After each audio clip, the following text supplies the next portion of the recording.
Well, they used to gather together Mm-hmm. and send them overseas to the guys who were living over there. Mm-hmm. That was what they had, was handmade quilts. Wow. And some of these, and they put a label on them. Yeah. And some of these quilts have been coming back to Canada. Hmm.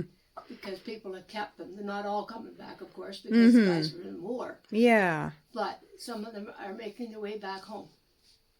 That's... And it's an amazing article I've got in one of the magazines I get. Yeah, that is incredible. And there would be like groups of these people like all over. Yeah, and they would just give them to the Red Cross, and the Red Cross would make sure they got overseas to the guys. It's incredible. I have heard of that, and only recently, and it might have been through your magazine article, and there was a group out west in like Alberta. Yeah. Just, I think it was Morden, or not Alberta, Manitoba. Morden, Manitoba. And there was a Women's Institute group there, and they would meet at the church. And this is what they did, was when they got together at a meeting, they would quilt. Yeah. And the quilts were going overseas. And I thought that was just amazing. Like, what a great use of time, you know, to be able to do that. Guys needed blankets. Yeah. And to know that they were cared for. Yeah. You know, and give them a touch of home. Or maybe some people have never really had quilts, and that would just be, you know, comforting. Yeah. Definitely. And that some of them are even making their way back home is amazing too.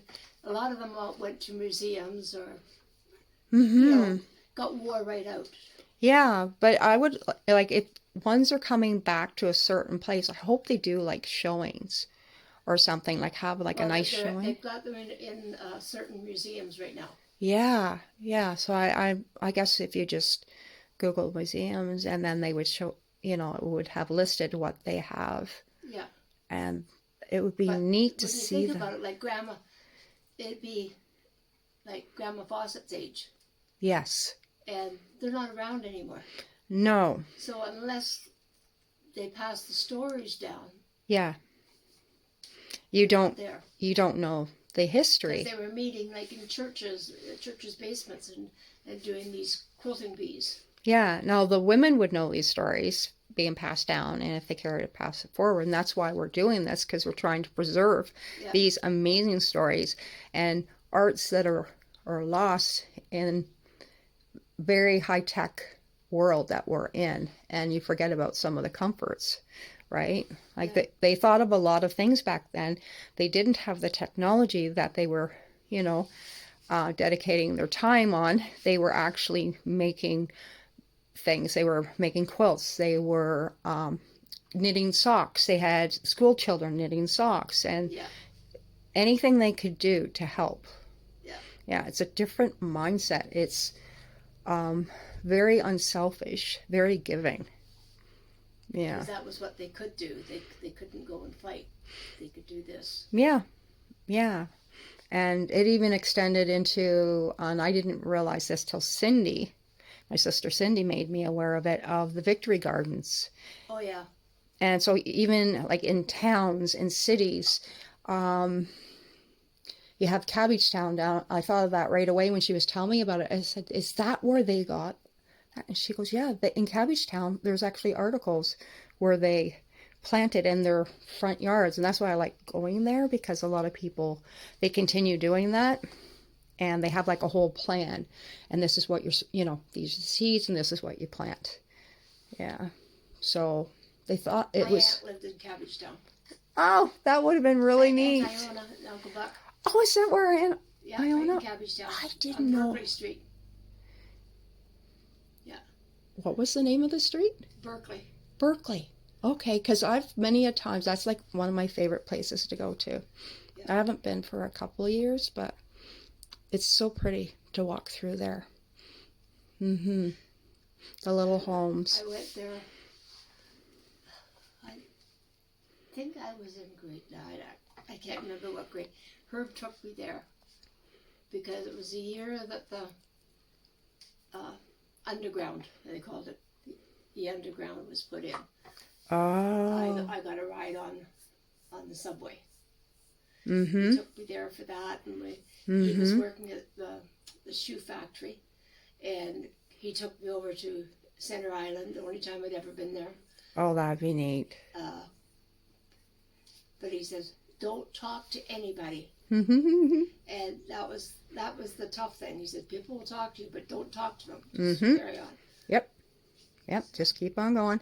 Now, Aunt Ione, was she one of our family? That's Dad's sister. Was she in the war?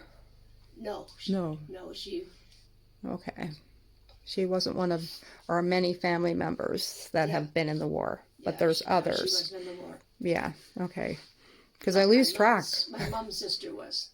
Oh, that's what I was trying to remember. Yeah, my mom's sister. And Tilly. Her name was Eleanor. But they called her Tilly. And Tilly. Yeah. Yes. I knew we had a Tilly. I love that. I have her coat. Do you still have her coat? That's so Well, cool. I got it back from up at Cochrane. It was in my mom and dad's stuff, so it's in my cedar chest, I think. Yeah. Because it's wool. Yeah. But of course, my clothes were, and Charlie's clothes. We both had her clothes. Mm-hmm. We got pictures of Charlie and I in our uniforms made out of her old clothes. Yeah, so again, repurposed, sized down for you guys, and why not? Because it was incredible quality. Oh yeah, yeah. Yeah, and who sized them down for you? My mom. Mm-hmm. She was amazing. With a treadle machine. Yeah, she could make anything. She put her mind to it, eh? Yeah, because I've seen pictures of you guys wearing those coats, and I thought they were like store-bought, fancy, and they are fancy. Yeah. Oh, yeah, we had the labels and everything on there, yeah. Yeah, and they'd be so warm. Yeah. Yeah. And I think Grandma... And all the better because we knew where they came from. That's what I was just thinking. And Grandma's making it, and it came from her sister, and it's like, aw. She used to come stay with us when she was on leave. Oh. Yeah. Well, I guess there would be stories she could share and ones that she wouldn't. But she could tell about like... She was a cook. That's what she did. Yeah. Yeah. Yeah. Yeah, she would have fun stories. Now, was she like in Canada? In Canada. She never got overseas, but she was... The ones in Canada needed to be fed, and that's what she Oh, got. for sure, on the base? Yeah, because everybody's there training. Yep. Yeah. That would be really neat. Every time she came to visit us, she brought a jar of olives for my dad. Because we couldn't get olives, but she could get olives. So he would get olives. It's an intriguing gift. I wouldn't turn down a jar of olives. No, I know. And it was such a rare gift. Yeah, my kids wouldn't turn that down. Yeah. I have a brother that wouldn't turn that down. They toss them at each other. Yeah. That's awesome.